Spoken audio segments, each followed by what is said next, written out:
Good evening. Welcome to Rotor Talk Live, Season 2, Episode 38. Very special guest, Billy Kyle, is in the house. We'll get to Billy in just a second. I'm joined by Mr. Marcus Crawford. Marcus, how are you this evening? Darn good, Bill. Yeah, having a good day today. Awesome. Ron Brown is... I knew that was going to happen. Gosh, this is what happens with... I'm joined by Mr. Marcus Crawford. Let me kill this. Hang on a second, guys. This happens to me every single time. That's the first thing that I remember to do when I jump in is mute the audio from YouTube. Yeah, so I mute it right on YouTube, right? That's the way I... And there we are. I muted it on YouTube. We're good now. Okay. Anyway, Billy, how are you this evening? Doing good. I just got back from class, and I've got a whole ton of cleaning ahead of me. I just moved into a new place, and it's a little bit different behind me. And I've kind of got like a little office space that I've still totally got to destroy and set up. Oh man, I don't. And so, are you a junior or senior? Senior. So it was my last 2 semesters. I'm very excited to be done. Oh, I was going to trust me. I know the feeling, and I can tell you this. Okay, for me, it's like, all right, everybody talks about, oh, go get your master's degree. Oh, this. I'll tell you what, the moment I got my slip of paper says I'm done, I said, that's it. Okay. I'm out. I'm with you. 120%. We're done here. We're gone. Exactly. A lot to talk about tonight. And one of the first things that I want to talk about, we're going to get to one of Billy's videos that it defines the word dope, okay? It really does define that word here. But one of the things I know, the new iPhones has come out. I know Billy and Ron and Marcus are getting theirs. And one of the things I want to talk about is, a lot of people last week, what are you talking about iPhones for? Well, one of the things, and Marcus brought it up on one of his videos recently, I think it was the FEMI video, about how the app uses the processing power of the iPhone. Billy, I want to just get your thoughts on this right now. So here's the thing. I think that a phone is a vital tool when it comes to flying, whether it be your phone, whether it be your tablet. You've got to have something that you can fly off of. You can also get, like, for DJI, their smart controller, their integrated screens, and they work great. But for everybody, probably 75% of the people flying drones, they're going to use their phone or their tablet. Now, for me, I know that there was 2 major things. Well, probably one major thing that I was really running into when using my iPhone XS Max, and that's the battery life. I mean, I use this thing to fly my drone. You can have the remotes sometimes charge up your mobile device, which is fine, but if you're flying something like a Mavic 2, the output is just not going to be strong enough to charge your phone, so it basically dies just a little bit slower when it's plugged in. And if you're flying all day and you suck, or you use 2 hours of screen on time for the DJI Go app or whatever Explorer or the Autel Explorer app or whatever app you're going to be using, that's a lot of battery life. And I find myself midway through the day saying, oh, wow, I'm at 20%. I've got to charge. So a big thing about the iPhone XS, what is it? The iPhone 11 Pro Max, that is the one I purchased. It's going to have longer battery life, which is just great because that means I can fly longer. I don't have to continue to charge my phone. And I think that the bigger screen, like the XS Max, this is a really good size screen to fly with, especially with the Mavic. It fits perfectly in the remote. Marcus, what about your thoughts? Yeah, well, so I was thinking just like what Billy was. Battery life is a big deal. So I ordered the 11 Pro Max for the same reason. I've got a 10S right now, and if I'm out, if I fly more than a couple of batteries, I better be plugging this thing in someplace to get it charged. Because evidently the Go4 app must be pretty intensive. Well, and I typically am doing a screen recording too, so it uses up a lot of processing power and battery life. Hence the point of getting the most processing power that you can, as well as battery life. So I agree with Billy. I think the Max for a drone flyer is probably a smart choice. Yeah, I see Gboy185 says that The iPhone 11 screen now has 1200 nits. I don't know the exact nit count. I actually think it might only be 1,000. If it's 1200, that's great. But I mean, look, it's a very bright display now. They've increased the brightness on the display. So that's another win too. I mean, I know for me when I'm flying, I've got to like fly with my back to the sun so that I can use my body to I guess cast a shadow over the screen so I can see what the hell I'm looking at. I think Ken said something, it had like, it was like 800, 900 sustained, and it'll do like 1200 max. I think that's okay. That's what that is. Right. That's 1200 peak, 800 sustained. Yeah. So Gotcha. yeah, that's, and one of the things, and I went back and I revisited, and I think Billy and Marcus, I think you may remember, Rick Smith put out a great series of videos on, iPhone versus Android, and the whole debate about all that stuff. And, one of the things that he really emphasized, and I think this is something I think people need to understand, is the code base for the DJI Go 4 app. It's the same code base that's used by Apple. Okay. And that's why there's such a seamless transition. But in saying that, though, I will say this, and in a pinch, I've used my Galaxy Note 8. For example, I was out, and for some reason my cable wasn't working, but or my smart controller wasn't working, but I had my backup. I used my phone. It's a seamless experience. I had absolutely no problems. And the nice thing about it was it fit right in the grips of the Mavic 2. I mean, there was I had no problems with that whatsoever. So, and I know this is one of those debates I think that's going to go on and on and on forever about stuff. It's one of those things. I got a question for both of you. So I've got an iPad Mini 4 that I've used quite a bit, and I've noticed lately, since some of the updates in the Go 4 app, and it may even be updates with the Mavic 2 as well, I don't know, but I noticed that even my iPad Mini 4 is getting a little bit laggy once in a while, particularly if I'm doing a screen recording at the same time.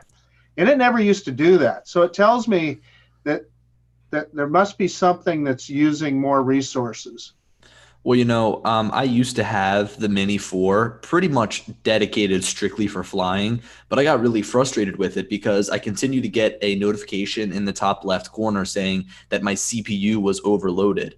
I mean, I would have to make sure that all of my apps were closed in the background. I couldn't even have like photos or messages open. I had to close every single app other than the DJI Go app, and then it would work fine. But just like you said, if you want to screen record and if you want to also fly at the same time, you can forget about it because it's gonna come back laggy. So I sold that. I bought the iPad Mini 5, and that's been a much better experience because it's got the upgraded internals. But I mean, it really fell off quick. I bought the iPad Mini 4 probably when it must have been like a year after the Mavic Pro came out, and it was working fine. But just like you said, as updates came out for both iOS as well as the DJI Go app, it just kind of fell off. Well, Billy, that's a good thing that you brought. I bought mine after I watched a video by Ed Ricker when he talked about the 4. And I said, you know what?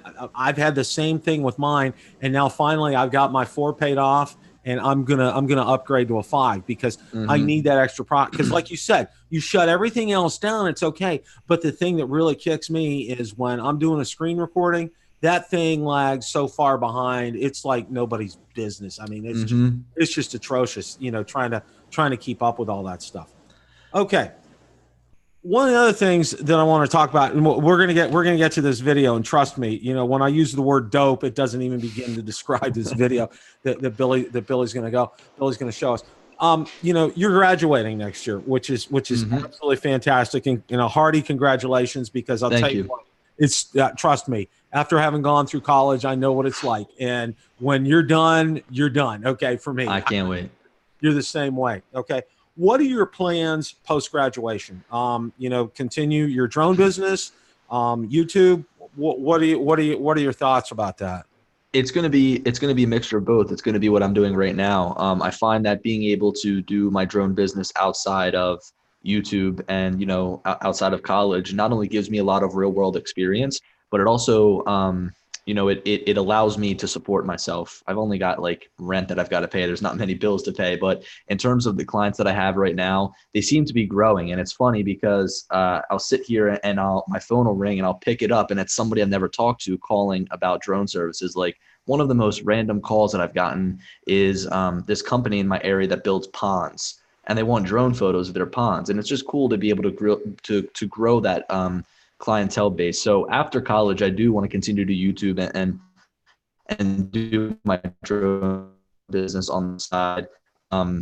Maybe more YouTube on the side, and the drone business will be my biggest thing. But yeah, another thing that I've kind of been talking about on my channel recently is agriculture. I've been trying to partner up with a lot of farmers. I think that out of all of these different industries, agriculture is one of the biggest areas where drones are going to have, I guess, the biggest impact, because they can scan an entire field in minutes. It can process in maybe an hour, and you've got a really great top-down view of your entire field. You can view the elevation as well as the plant health, and that saves you days, potentially weeks, of going and combing over 40 to 50 acres. So yeah, that's my plan after college, and I think that I think that's something that I'm doing right now, and I don't mean any disrespect to the kids that I go to school with, but I go into these classes and kids that don't have the real world experience, they kind of fall behind. I feel like I'm sitting here and I'm learning some of the things in class. I don't know where I would be without the real world experience I've gotten, because I feel like that's in a way what's taught me the most. So I'm really fortunate for being able to kind of, I don't know, do this on the side.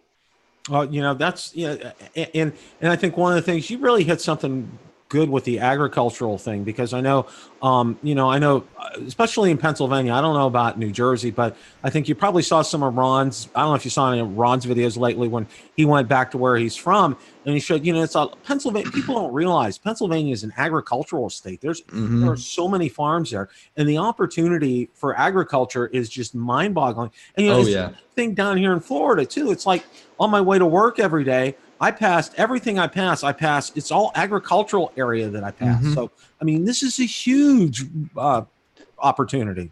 Well, here's something that's pretty interesting, and you guys might laugh at this. The fields that I've been scanning are hemp fields. They're medical marijuana fields. The license just became legal up in Connecticut, and they're growing medical marijuana. Now, here's the thing about this crop is that it's a much more high value crop than, say, corn or wheat or something like that. So, those farmers that are growing corn or soybeans or whatever, right? They're not going to be as valuable. So they might just go and buy a drone themselves. They might do it every month and just kind of analyze the trends. But if you've got a crop where, like, let's say you lose 20% of it and you're out hundreds of thousands, maybe even millions of dollars, that's going to be a point in time where you want to bring somebody in to do scans with the drone, either weekly or bi-weekly, so that you can jump on a problem before something actually happens. So, I mean, medical marijuana, I told him, pay me in product. So here's another question for you. Okay. And, we're going to get to this video because I'm just my fingers itching for this one. Will you be looking at getting like an agricultural type of drone from DJI? Because I know they have a boatload of them. So it's interesting because a lot of the agricultural drones that they sell are purely for spraying. Okay. And when you get into like the whole pesticide thing, there's different licenses that are involved when you want to spray chemicals. It's something I'm definitely looking into. I'm barely scratching the surface right now in terms of agriculture, and these spraying drones are really interesting. They actually just released a new one called the Agrass T16, I believe. And it's upgraded from top to bottom. It's got RTK on it. It's got a little like radio sensor or whatever they call it on the front, so it can actually it can avoid obstacles, but it's like really good. It's like much better than just the camera obstacle avoidance. And one thing that just totally blew my mind is that you can have a Phantom 4 RTK scan an entire field. It'll note where all of the plants are, and the drone will go out and only spray the plants. So if you go and you watch the product video, which it's kind of hard to find, you've got to do some digging on DJI's site. It showed a cliff with trees periodically, and this drone was going up the cliff. It was scaling the terrain perfectly, keeping the same amount of distance, And every tree it went over, it would spray, and then in between it would stop, and then it would spray, and then it would stop. And if you think about it, if you've got plants or trees that are more spread out, you're saving a ton of money by not just spraying in between them. So combining that technology, it's mind-blowing. That's incredible. Well, before we get to the video, I haven't had a chance to welcome people. Drone Worship is here. Whizbang99 is here. FSU Grad 03 is here. Let's see. We have Remote Pilots Australia Aries here. Scottish Drone View is here. Mike Kinney is here. Mitch, old guy in a drone. Josh is here from Parks and Tech. Art is here. Drone Shots is here. Okay, we got this covered. Now, guys, Billy, why don't you set up this video a little bit before I go ahead and put it on?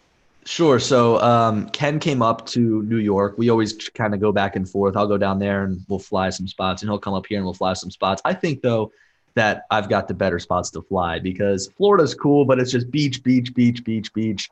Up here in Philly, you've got like the city. We can drive to all these different places. There's a lot of abandoned buildings, and abandoned buildings are like my favorite thing to fly. So there's a lot of bridges, a lot of different terrain. You know, we've got a bunch of hills, mountains, and stuff. So there's a ton of really cool things to fly. And one of the places we haven't really touched is upstate New York. So as we were going up, we stopped off of the Palisades Parkway, and we flew over the Hudson River. And then we kind of captured some of the cliffs there. The Palisades Parkway is an absolutely gorgeous road. And what's actually funny is when we showed up, we were flying around.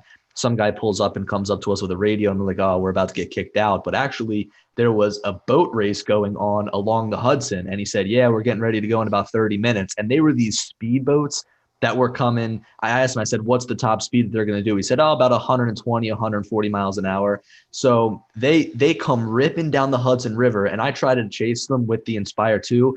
It wasn't even close. It's not like I was like just on their tail. It was like they were fully blowing me away, which was really cool. So we got to fly that. I sent the guy the footage, and he was thrilled, and it was cool to be able to do that. But it's apparently a memorial race for someone that died and was very influential with boat racing. So it was really cool. Then we went even further north to Croton Dam. It's the Croton Gorge Park.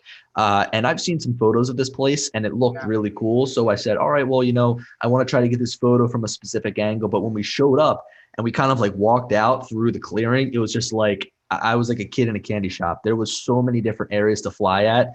And that was one of the last spots we went to. So Ken and I probably only had like 2 batteries each. And I wish it was the first one because I would have drained every single battery there. Yeah, I'll bet you that's the most photographed dam in the world.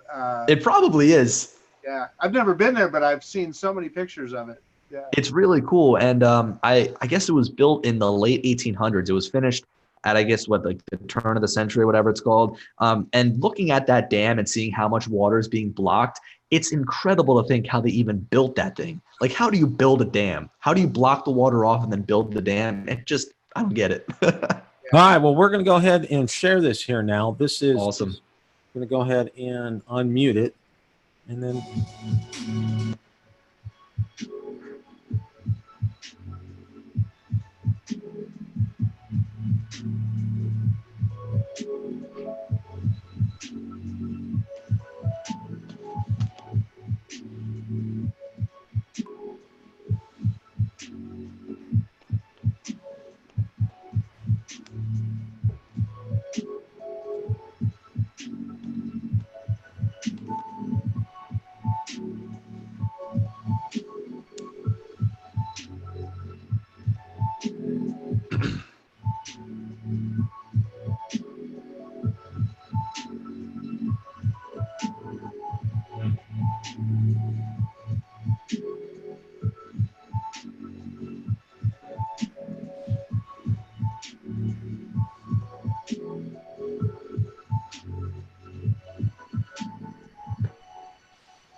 Billy, that is the most dope video I think I've ever seen. Thank you.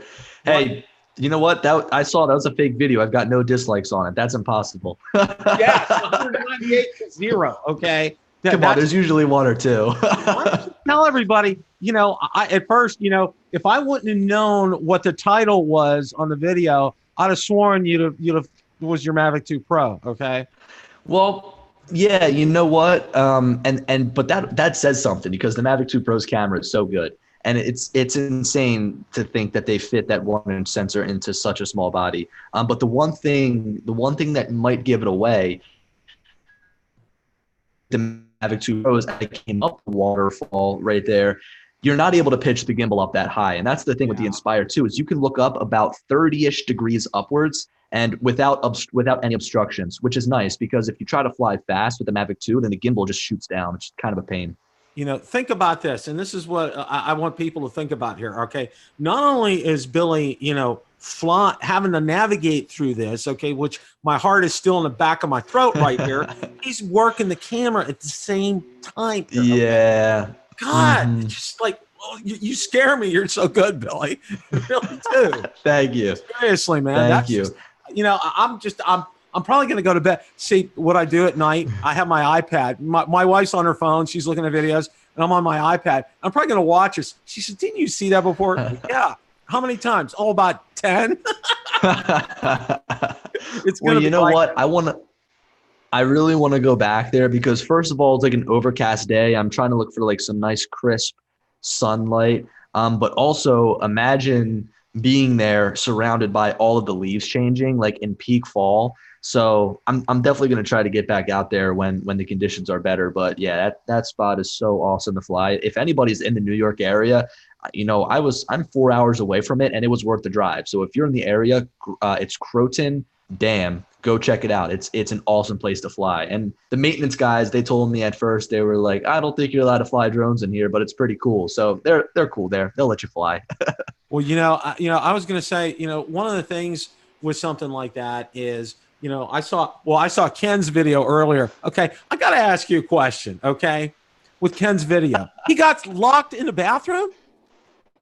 So, we went to go eat at this spot, and they've got great food. It's a little shack, like right off the side of the road, but they've got amazing food. And you go up, you place your order. We went up, we ordered, and then Ken was like, "All right, I'm going to use the bathroom." So we goes in there. We were with this other guy. His name is Brian. He lives in the area, and we get together whenever I'm up in New York.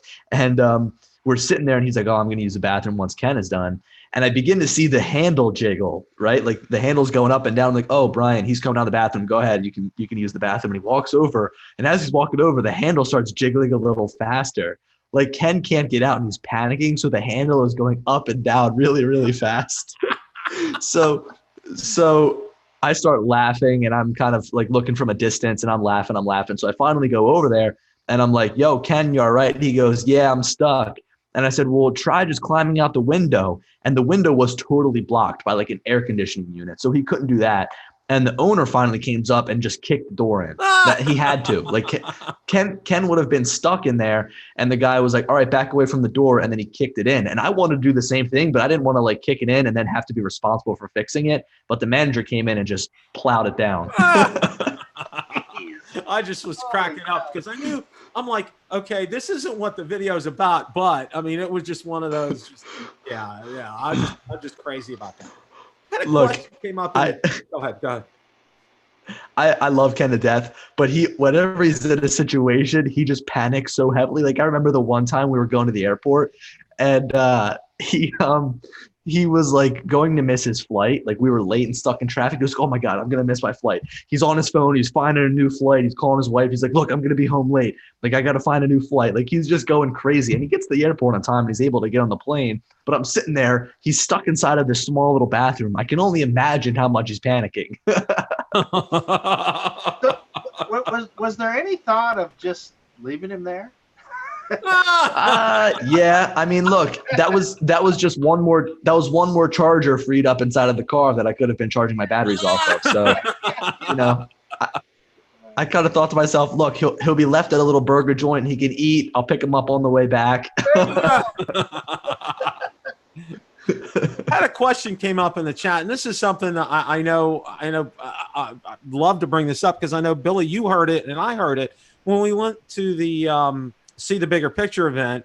They announced it during the event. They said, well, you will have, DJI will provide an option to be able to switch out the cameras between the Zoom and the Pro.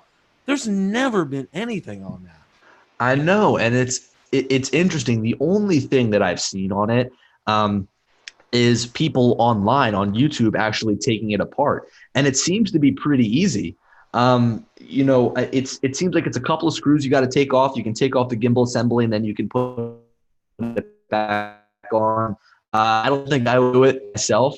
I don't know if you're flying a Mavic 2 Pro and somehow you get a hold of just the camera on the zoom and you put the zoom on there, will the DJI Go app even give you the function to zoom the camera? Like is it in the coding because you have a Mavic 2 Pro? I really don't know. And it's kind of crazy. I mean, they actually harped on that a lot in their presentation. They talked about it for probably a good 2 or 3 minutes. Yeah. It was on a couple of different slides. So you would have expected it to be available almost like right then and there. You could have done it right out of the gate if you wanted to. Doesn't make sense. Hey, so we have in the chat, we've got Parks and Tech, and he does that all the time. He bought, I can't remember if he had the Zoom and he brought the Pro camera or the other way around. But he literally says it takes him about 5 minutes to switch the camera now. Yeah, Lauren also says he or she has done a few, and it takes about 10 minutes to switch. So yeah, and it's like you said, Billy. It's nothing I would ever attempt, but the guys that do it seem to have it down. So yeah, and you know what? I think I really think that with DJI in the future, we're not going to see anything until 2020 because that's when they're dedicated to implementing AirSense or whatever it is. Yeah. So I don't think we'll see anything new from them until the new year turns around. But I know that they said in an interview, one of their reps said that they were dedicated to providing modular systems, and we see high-end modular systems. But why leave out these smaller drones? I mean, even if it was a simple swap, and if I could go on there and buy a camera, do you know how many simple like single camera assemblies they'd sell? They would just be able to make so much more money. Oh yeah, I mean that makes a whole lot of sense. Well, the one thing that I did hear is that at Airworks that they are going to be coming out with some type of commercial drone. It would be interesting. What it is, I don't know if it's going to be like a Matrice or to build upon that or something else. I don't know, but this is what, and it makes perfect sense because that's a commercial drone conference. That's what Airworks is. Yeah, it does make sense. And you know what? I feel like I see a ton of these different drones out there. And I feel like DJI has just been so focused on their Matrice lineup. I'm surprised that they don't branch out and expand and try to make different versions and variations of drones. Bill, when you have the time, Bill, Marcus, and anybody in here, when you have the time, go and check out the brand new Alta drone. It's a brand new drone. It's a cinema drone. So you mount like red cameras underneath, or you can mount really big cinema cameras underneath. And it looks incredible. It looks like it totally blows anything that DJI makes out of the water. They're spreading wings, they're old drones to inspire. This drone, they said they got up to a maximum speed of 88 miles per hour, and there was no vibrations or shaking in the drone. So you can fly at that 88 miles an hour, and it's probably about the size of a maybe bigger than a Matrice, probably more on the airframe of like an M600 Matrice, but probably smaller than that. And it looks incredible. So when you guys have the time, go and check it out. That drone looks like the one to get if you're going to be shooting movies. I just saw that came across on my timeline on Twitter today. I just saw that you brought that up. I'm definitely going to check something like that out. I mean, and one of the things that I wanted to talk to you about, and I know, Marcus has given us some updates on his spreadsheet, and he's been tracking things as far as DJI is concerned. The whole cycle thing, and let's call it, if you will, since 2013, it really hasn't fit a logical pattern, but it's like every few months, DJI is coming out with some kind of a drone release. Okay. It's like, okay. And, it's the old thing. It's like the old Pavlov's dog thing. It's like you ring a bell, the dog's going to come and get the food. All right. Well, DJI, you know, we were conditioned, let's say every 4 or 5 months that they're coming out with some type of a drone. And then this year it's been like dead silence. Dead. I mean, you know, and people are just like, you know, because I think you've noticed it too. All right. And I've noticed this generally across the board. You know, our videos are still doing well, but not as well as a year when they've had a drone come out. Would you tend to agree with something like that? I do agree. I mean, I miss there being a new drone and being able to create content. And there's also a real big spike on the channel. Like, I feel like not only does it bring more people to my channel and other people's channels, but also it just makes people who haven't flown drones before more interested. So the community continues to get bigger and bigger. But if anything, right now I feel like it's almost shrinking, because people might say, well, oh, restrictions are too heavy, I'm not going to be flying my drone anymore, I'm going to sell it or whatever. So I don't know, it does kind of suck. And I have noticed, like, in terms of analytics, that like the views and subscribers and whatever are going down. Like it's not that I'm losing, but it's just like the daily count is going down because there's not much new to talk about. It's like what I did with Ken doing these flight videos.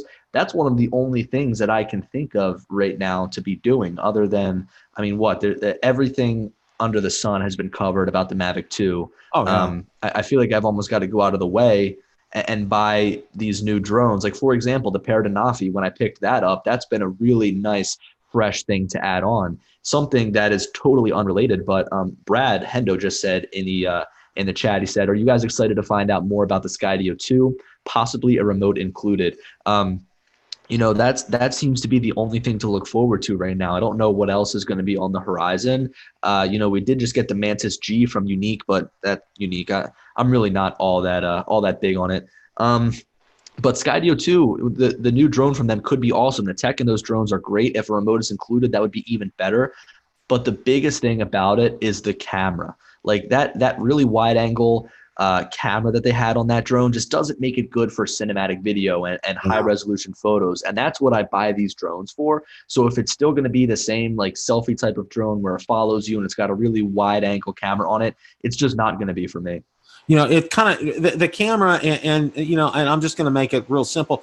Camera to me, kind of paraphrasing, it's kind of like mounting a GoPro camera on it. Okay. Yep. Because it has that wide angle, you know, and I love the view, don't get me wrong, but it's not the cinematic view that people are looking for, you know, especially, I agree, you know, whenever you're doing a cinematic video or Ken's doing one, you know, or if I try one, you know, I'm not looking for that. Okay. I want to get a tight shot. I want to get things in the frame. Okay. And with that's not going to happen with that. It just won't happen. So, you know, well, and with the Inspire 2, I've got the X4S camera, and the real reason I upgraded to the Inspire 2 was just for the better speed, the camera range, the gimbal range. But the X4S has that fixed focal length. I mean, you can't add a lens to it, you can't zoom on it. But I've been looking at these other cameras that are made for the Inspire 2 and being able to put like a 50 millimeter lens on there and really zoom in. I mean, you could be 100 feet away from something and that thing's going to look like it's right on your doorstep,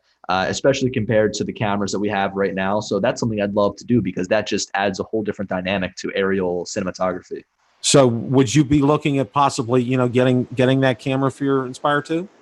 Definitely, but probably not anytime soon. I even think that, look, the Inspire 2, it's as old as the Phantom 4 Pro, the first one. And you've got to think that they're going to be implementing some sort of update to it, whether it be a version 2, like an Inspire 2 version 2.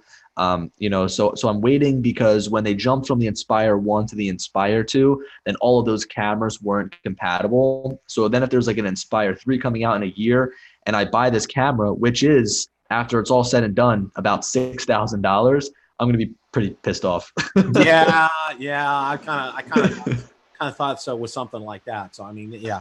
But yeah, I think the other thing with the Skydio 2, I think Ken and I, we talked about this last week was, you know, the Skydio 1 was like, what, $2,800?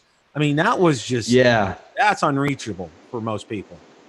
Look, and I understand, I guess, what they want to boost the price up because of the technology inside of it. They need to cover their research and their development. They need to cover, you know, it's their first drones. They need to try to make their money back. And did they? Maybe. Hopefully this new drone coming out is a little less expensive because they can take some of the tech from that first Skydio drone, put it into their new drone, and then maybe it saves a little bit on the cost for us as the consumer, because $2,800, you can almost buy, well, now with the price increases, you can buy like 1.5 Mavic 2 Pros, but at the original price point, you could have bought like 2 of them for the price of that one Skydio, which is a no-brainer.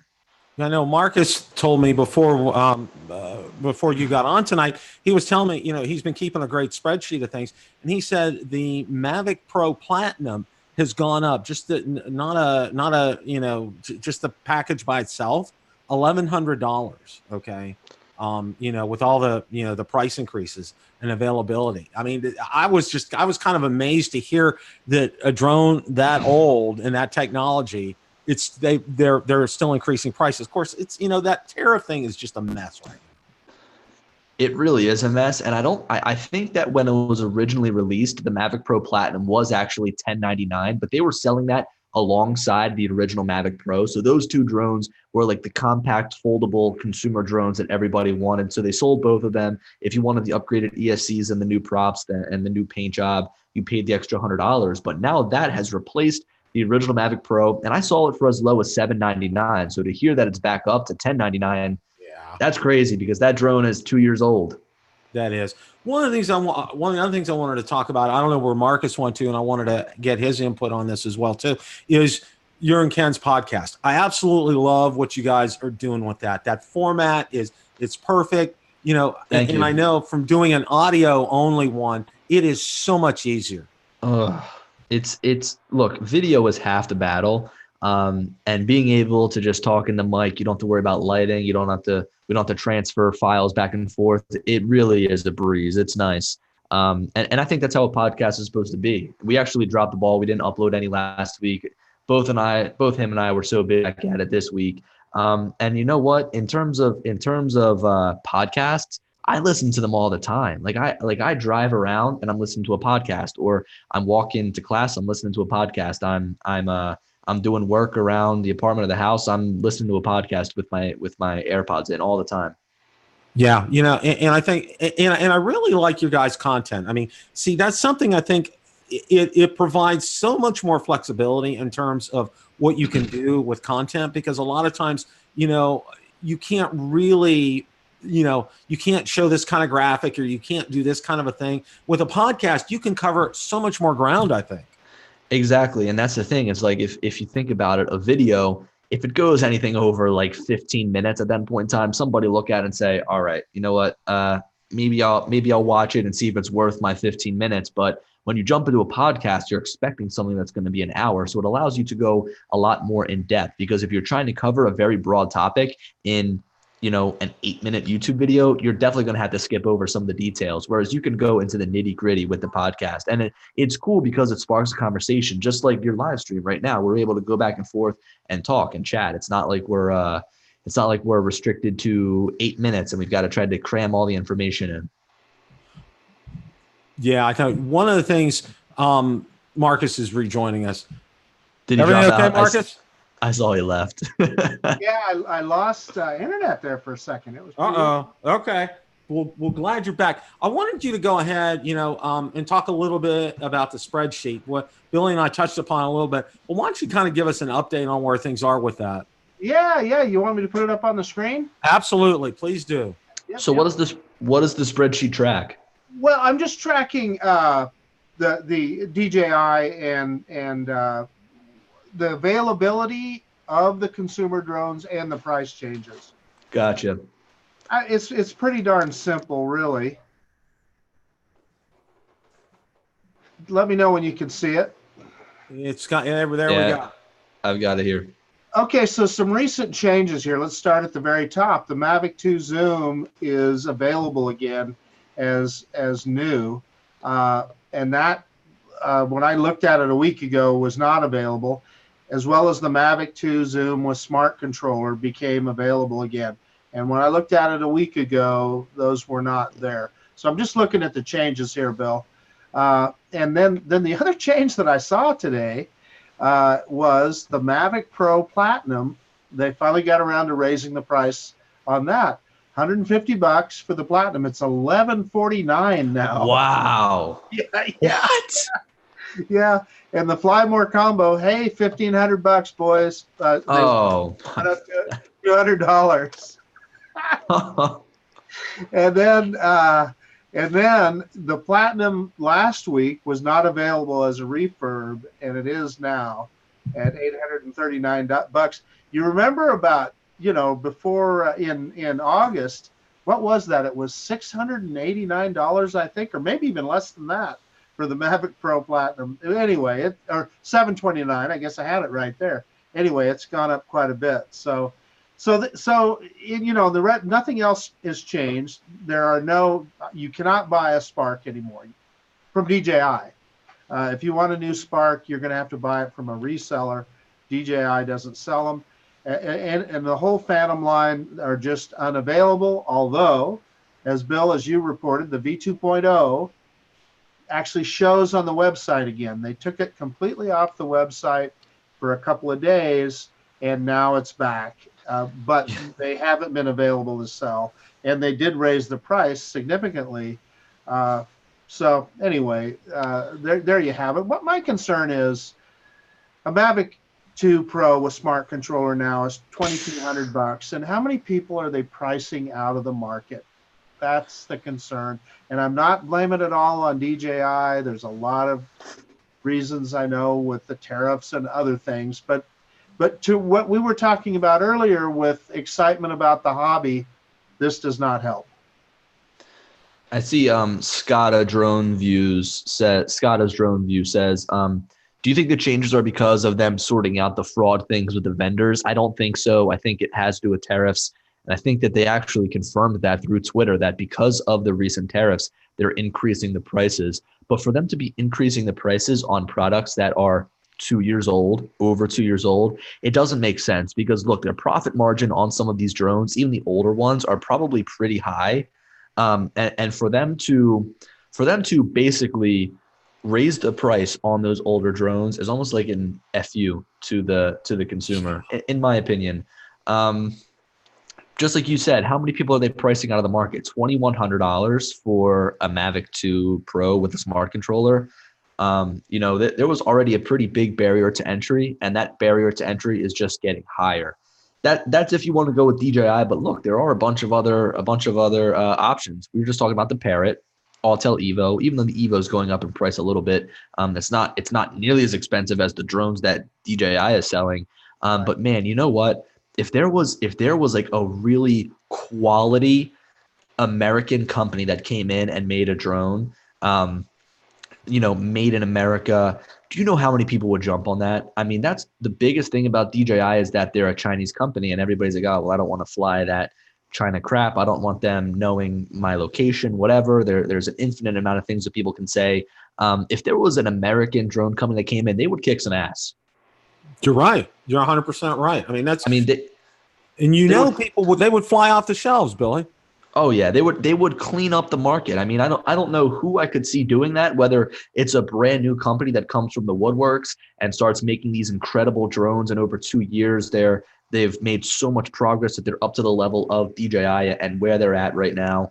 Or maybe if it's already like an established company. I mean, have you heard of like Apple making a drone? Like, people are like, oh, look at the brand new Apple drone or whatever. Like, look, Apple would never get into the drone market. Apple would get into the car market before they started building drones. Right. Yeah.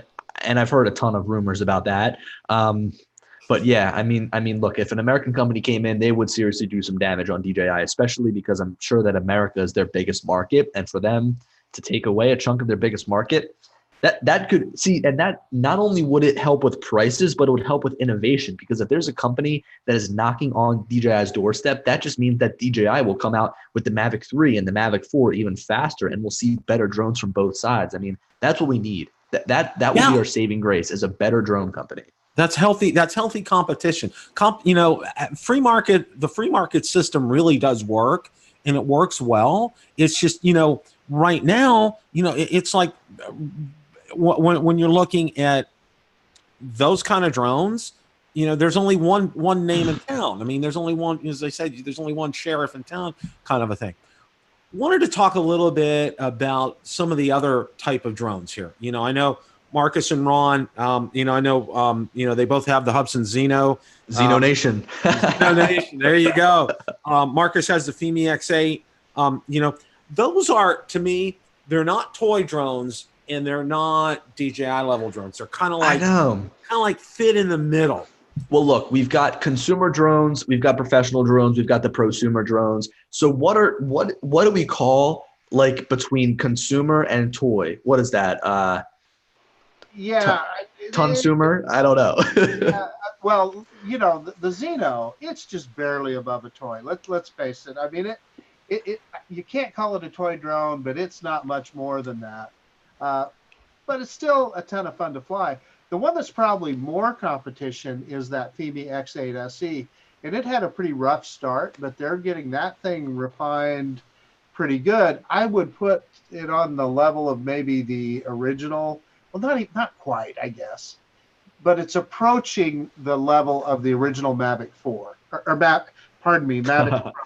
I meant to say Phantom 4, Mavic Pro, whatever. Yeah, I know. I sold my Phantom 4 today, so yeah. You know what? Two things. First of all, I feel like the Phantom 4 is like an ex-girlfriend that you hate, but also won't leave you alone at the same time. It's like it keeps coming onto the store. It keeps going away. Like when it comes, you're like, oh God, it's so expensive. Why do they even sell this anymore? But then once they take it off, everybody's like, where did the Phantom go? I still want to be able to buy this. You forgot one thing. It keeps asking you for money too. And now it's asking you for even more money. But Scada also said, but what company wants to do that and is willing to challenge DJI? Look, if I had the smarts about how to build a drone, I would do it right now. I would track down investors. I mean, look, there's a pretty good pitch for it. The tariffs are making people turn away from DJI, knowing the drone market, knowing how many people hate buying from China and would love to support an American company. Those are the only two things you need. If you sold a drone that was $1,000 and it was good, like it was really good, it's a home run. Oh yeah. And you know, the technology is out there. And see, that's the thing I think a lot of people don't really get, okay? You know, none of this is like so proprietary, it's so, you know, not available, okay? Because, you know, you look at like Skydio starting up, which is probably a good example. You know, they're taking something from the ground up. And, you know, to be able to do this kind of stuff, this isn't like rocket science here. This isn't like trying to build a rocket and go to Mars like our buddy Elon's trying to do, okay? This is just, I mean, this stuff's been around for a while. It's not, you know, they're not really, you know, I don't know, I'm trying to use the words. They're not really, they're breaking new ground, but in a way they're not really breaking new ground. You know what I'm saying? So, well, so Skydio is backed by Intel, which gives me a lot of hope for what they might come up with. That's a good point, Marcus. That is great. That's a great point. I totally lost my train of thought. But yeah, look, I think that Skydio is a really great. It's a really great glimmer of hope for the future. I really can't wait to see the Skydio too. I hope that they hype it up. I know that they've already started. I know that they're saying like thinking of buying a drone. Wait, that's like their tagline or whatever. But I hope that they hype this up. I hope they have a huge event for it. I hope that it is priced well. I hope that it is. I can't wait for it. Honestly, I barely even thought about it before coming on this show, but now that we've been talking, I've gotten so excited for it. I am too. You know, because I saw that one that picture that Kesterly put out on Drone DJ, and it showed the guy with a remote. And, you know, I think that really piqued a lot of people's interest when that got out there, because, you know, the whole idea of an autonomous drone sounds cool, but you know what? Okay. We all, you know, the three of us, and I know multiply that times X how many, you know, we want to have a controller in our hands. I mean, really, when it comes down to it. Exactly. And, you know, when they released the Spark, the Mavic Air, even the original Mavic Pro, you can slide around with your phone. You don't want a touch screen. You don't want to use your phone. Like, yeah, okay, It saves a little bit of cost, but I'm going to spend an extra $250 to get a nice remote. Just give me some sticks. Yeah, Well, exactly. Yeah, totally agree. Billy, I got, and we're kind of going to change gears here a little bit and talk about Part 107s. Okay. Okay. I know, last year when we had the meetup down here in Tampa, you and Ken, jumped on the bandwagon, got your Part 107s and everything. The bandwagon. Yeah. So I wanted to revisit this here. Anyway, I'm sorry, Bill. Because I wanted to get your take on it now. I know both you and Ken, especially, and I know Ken is probably thinking going full time, maybe some point in the future. He's talking about it. He's doing exceptional work. I mean, I can't say that enough. And I told him his work is great, and he's he's improved tenfold. And it's awesome to see when he's first started out. So, what are your thoughts now? As far as, let's say, hobbyists are concerned, should you get your Part 107? Should you not get your Part 107? Look, I think that ever since they instituted Lance, whatever you want to call it, I think that it's a home run for hobbyists now, because it's an easier way to be able to fly in these controlled airspaces. But here's the thing. Some of these airspaces don't have LANC set up yet. So I don't know. I mean, even when I'm flying in New York, right, there's a little area that I fly from, the Colgate Clock. You can fly from right there and fly over the Hudson River and get some really great shots. But if you want to fly anywhere else, even like JFK, and there's another airport right there that on Kitty Hawk is totally grayed out. You can't even request authorization because they don't accept it. And that's a bummer for not only the hobbyist pilots, but also the Part 107 pilots. So look, if you're having fun and if you're flying your drone around, there's really no need to get it. But if you really want to get serious and start a drone business, then of course you're going to need to get it. And I don't mean to change your topic here, but on the topic of the 107, right? I was shooting a house.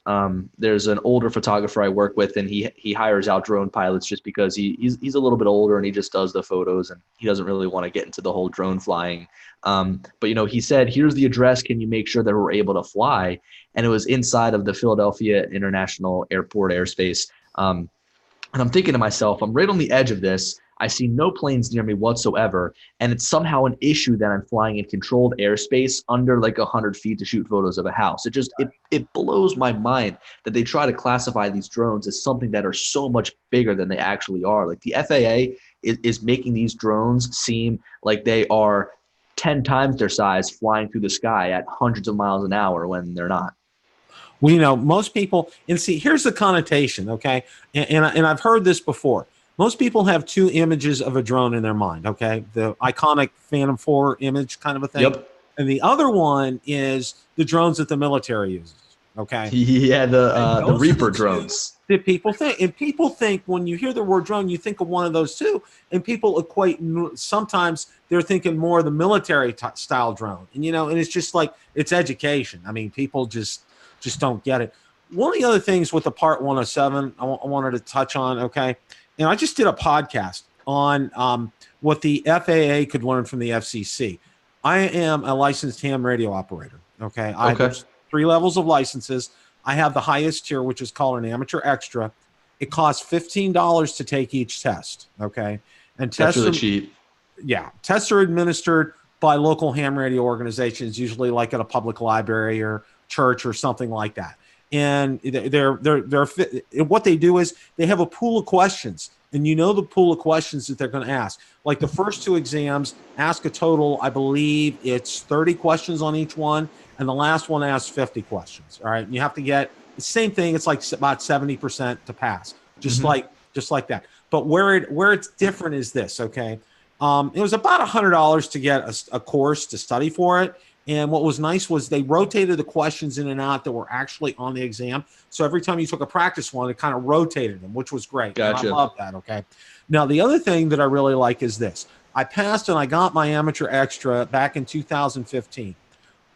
It is good for 10 years. Okay? Wow. All right. And listen to this. You know how much it's going to cost me to renew it? $0. Makes sense. $0. That's what it should be. And, and it's the same thing. The FAA, I can't tell you how many pilots I've had send me emails private pilots, saying, number one, most, if not all those questions on the exam are on the private pilot's exam, which, yeah. And number two, he said $150 every 2 years. It's just nothing but a money grab by the FAA. Yeah, and I have people ask me all the time. They're like, "Oh, hey, is that thing easy to fly?" I'm like, "Yeah, you get a hang of it under a day. There's a lot of things to learn, but you'll be able to fly it." But the biggest barrier is the test you have to take from the FAA. If you want to make money off of this thing, you gotta learn almost probably 25%. I'm not even going to give it that much credit, but you've got to learn a lot about what it takes to fly a real plane, not in terms of like actual flying it, but the logistics that go into it, like the radio frequencies, the METARs or whatever, the sectional charts. And you know what? I took that test.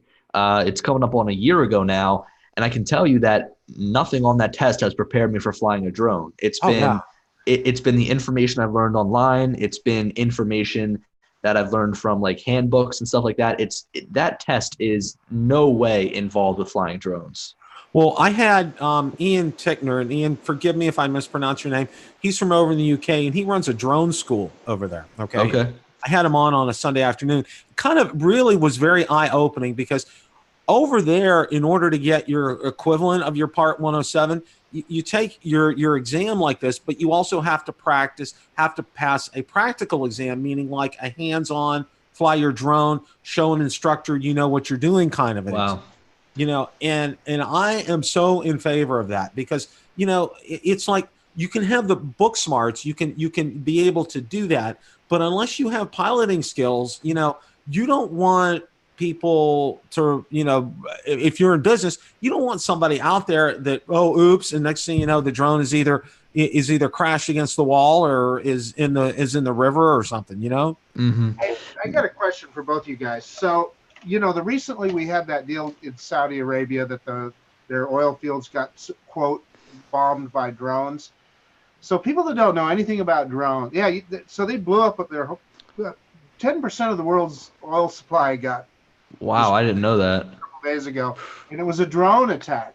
But people have been asking me, hey, are the kind of drones that you fly, could they do that? And I keep telling them, no, they don't have that kind of. But that's the public perception, that they think that drone can be that destructive, and it cannot. From what I've seen, I've seen like ISIS and the Taliban or whatever. I see those small forces using these DJI drones. They literally rip the camera off of the bottom and they rig up like a little explosive thing under it or whatever. But with that, we're talking like little hand grenades, if that. I mean, the explosives are so small. You would need something so much larger to do that. Just like what Bill was talking about, the Reaper drone. You would literally need a military drone to do something like that. Exactly. Plus, you'd have to be. They don't have the range that you think of when you think of what it would take to do that kind of damage. You're going to want to be 100 miles away. You're not going to want to be a mile or 2 miles away. Because you're getting your ass blown up. Absolutely. Before we go tonight, I want to say I want to give a shout out to Art. Art has just passed 1,000 subscribers. Art, well done. Awesome. Congratulations. You have earned it. You have been a faithful member of the drone community. You're doing great things. Keep up the great things. Glad you're going to spin up as well. So I wanted to make sure that we mentioned that tonight. So wanted to go ahead and get some closing thoughts. I'll start with Marcus, and then Billy, and then I'll go ahead and finish out. Yeah, I mean, I don't have a whole lot to say, Bill, other than great conversation. You know, Billy, when you're on, it's always interesting stuff. And thank you. I hate to admit it, I have not watched your video yet, but it's the first thing I'm going to do. Awesome, thank you. Anyway, that's about all I got. And I do want to say I did sell my Phantom 4. Can we have a moment of silence? But we're waiting for something new from DJI. He got rid of the ex-girlfriend. Forever. Yeah. So why did you sell it? If you don't mind me asking, why'd you sell it? Yeah, well, I'll be honest with you, I wasn't flying it, and I've got other drones that I'm flying, and also in anticipation of whatever else is going to come down the pike from Skydio, hopefully, or potentially DJI. You know, I'm a bit of a hoarder, like a technology collector. I love collecting stuff. And I sold my first Phantom 4, like the first drone I ever had. And man, do I wish I still had that drone. Like, would I fly it? No, but it would just be cool knowing that I still had that very first drone. And I've still got the Spark laying around and like the Mavic Air. And do they get flown all that often? No, but I'm still going to keep them. I mean, could I turn a couple $1,000 selling all the drones that I don't fly? Yes, but to me, they're like collector's pieces. They're like if I look back in 20 years and I still see that Spark, it's going to be pretty cool. Like being able to see the Spark next to whatever we have in 20 years, it's going to be awesome. If I'm alive in 20 years, I'll be happy. Oh, of course you'll be alive, Marcus. Don't worry about that. I want to have some closing thoughts from you. Well, I thought it was a really great conversation. We touched on a lot. I think the coolest thing that we talked about was how much these mobile devices play a part in how much we fly, right? I've got a video coming up on the iPad. I think my second most viewed video is on the iPad Mini 4. And, even though I post a ton of drone stuff, being able to talk about other technology is really important because there's so many other things that really have a factor on how we fly our drones, and we wouldn't even really know it. I mean, even as we begin to talk about camera technology, obviously all of that camera tech will then trickle down to what we have in the drones.